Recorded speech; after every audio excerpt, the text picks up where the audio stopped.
La pensée, la philosophie, la littérature, l'art, en général, essayer de décrire la culture française du 19e siècle s'avère être un peu plus compliqué que parler du 18e siècle, parce que la France commence à vivre une histoire complexe en raison de la diversité d'événements, surtout politiques, après la Révolution française. Au cours du 19e siècle, bien sûr après la suspension du règne et la mort de Louis XVI, et après dès ce qu'on appelle la Convention nationale et le directoire de la Première République, les Français ont vécu cette étape politique. Le consulat, aussi de la Première République, l'Empire, la Restauration, la monarchie de Juillet ou les Bourbons d'Orléans, la Seconde République, le Second Empire et la Troisième République. Voilà le siècle connu pour des changements très fréquents et très profonds dans la vie politique et sociale du pays. 2 monarchies, 3 républiques et 2 empires. Beaucoup de changements politiques en très peu de temps.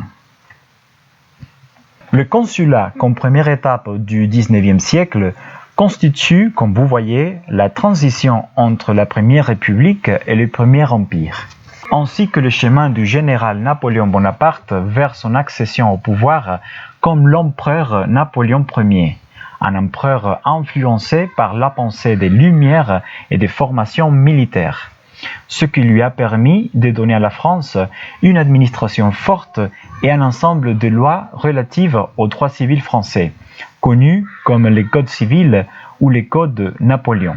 Ces codes couvrent les droits de personne, les droits de la famille, toutes les questions concernant la filiation, le mariage civil, le divorce, etc.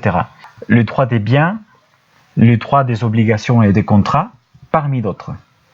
Napoléon Bonaparte est connu aussi pour sa soif de conquête, ce qui lui a fait perdre le pouvoir au fil du temps et l'a poussé à s'exiler en 1815. Après son empire, la monarchie retrouve sa place comme système politique, mais elle fait face à 2 mouvements. La première en 1830, lors du début de la monarchie de Juillet, lorsque le pays vit la misère de la classe ouvrière, ce qui a causé un soulèvement populaire qui, malgré la liberté déjà réalisée dans le passé, cherche cette fois la justice sociale, et après la deuxième en 1848. C'est-à-dire la proclamation de la Deuxième République, lorsque lui, Napoléon Bonaparte, devient président élu au suffrage universel. Pourtant, à cause des désaccords avec l'Assemblée nationale, il provoque un coup d'État et devient Napoléon III, empereur de la France. Voilà le Deuxième Empire qui donne lieu à une nouvelle ère de réalisation technologique et industrielle. Alors on commence à utiliser la machine à vapeur pour révolutionner le transport. On commence aussi à construire le réseau ferroviaire et les villes sont réaménagées. Cependant, ces nouveaux phénomènes scientifiques donnent lieu à des questions économiques et sociales car la population ouvrière commence à augmenter et seulement un groupe social réduit, comme la bourgeoisie, commence à créer d'énormes fortunes à travers l'usage des opérations bancaires et à accéder au pouvoir politique à partir du règne de Louis-Philippe. Alors les banques se développent et la société de consommation est en marche. Et voilà la naissance du capitalisme qu'on connaît aujourd'hui en France. La France accorde une plus grande attention aux colonies de l'époque, telles que l'Algérie, une colonie depuis 1830.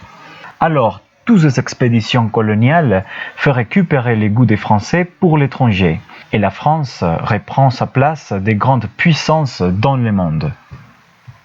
Néanmoins, en 1870, une guerre éclate contre l'Allemagne, ce qui constitue une défaite pour Napoléon III en 1871. Donc, on constitue la Troisième République pour négocier la paix avec la Prusse. Après, il y a la colère partout à Paris contre le nouveau gouvernement conservateur lors d'une période insurrectionnelle et très violente, même saignante, connue comme la Commune.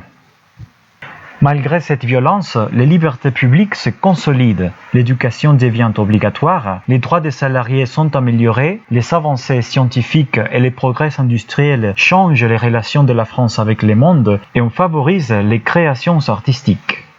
On connaît également cette période comme la Belle Époque. En général, en dépit de cette instabilité politique et sociale, la France parvient à avoir une certaine cohésion nationale et continue à être devant le monde le pays de la Révolution ou le pays de la liberté.